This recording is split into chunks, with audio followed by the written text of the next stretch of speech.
Ambassador Morgenthau's Story is the title of the published memoirs of Henry Morgenthau, Sr., U.S. Ambassador to the Ottoman Empire from 1913 to 1916, until the day of his resignation from the post. The book was dedicated to the then U.S. President Woodrow Wilson, and it took over 2 years to complete.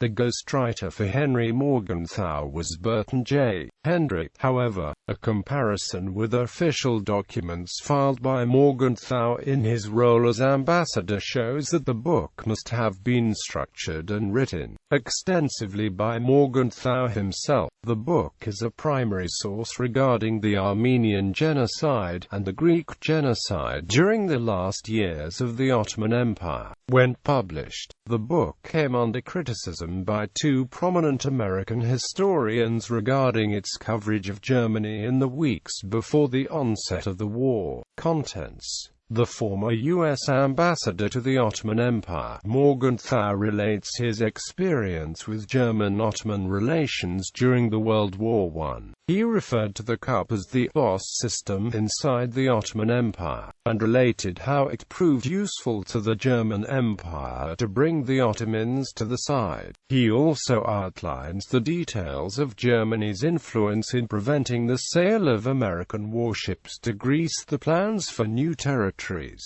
coaling stations, indemnities, and the closing of the Dardanelles to separate the Russian Empire from the Allies during the World War I. It also contains information about Ottoman Empire's abrogation of the capitulations. On the defensive, Van Morgenthau reported from the Ottoman cities of Aleppo and Van. He quoted the testimonies of the consulate officials who justified the deportations as necessary and who also suggested a supposed complicity of the Armenian population of Van with the incoming Russian forces that had overtaken the city, a pretext they used as a justification for the persecution of all ethnic Armenians.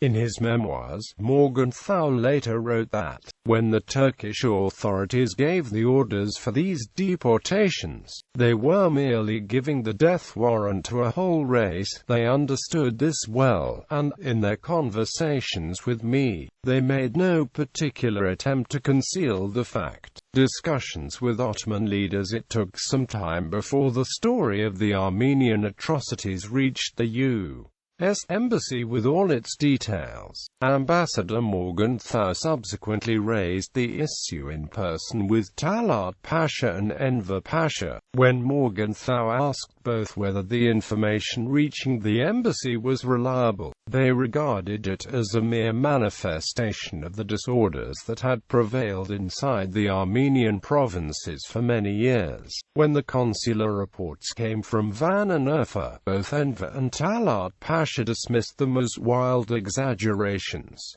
The ambassador asked the U.S. government to intervene, but the United States was not a participant in the World War I at the time and could only have made written or verbal protests to the Ottoman authorities. This was not done, and Morgenthau was left without leverage beyond his personal rapport with those in power. When that failed too, he then drew international media attention to the ongoing Armenian genocide, organized private relief efforts, and helped create the American Committee for Armenian and Syrian Relief Reception. In his Ph.D. thesis of 1957, Ralph Elliott Cook notices that the pronounced anti-German outlook of the book is absent of Morgenthau's archives gallery. Some of the photographs contained in the memoirs include additions.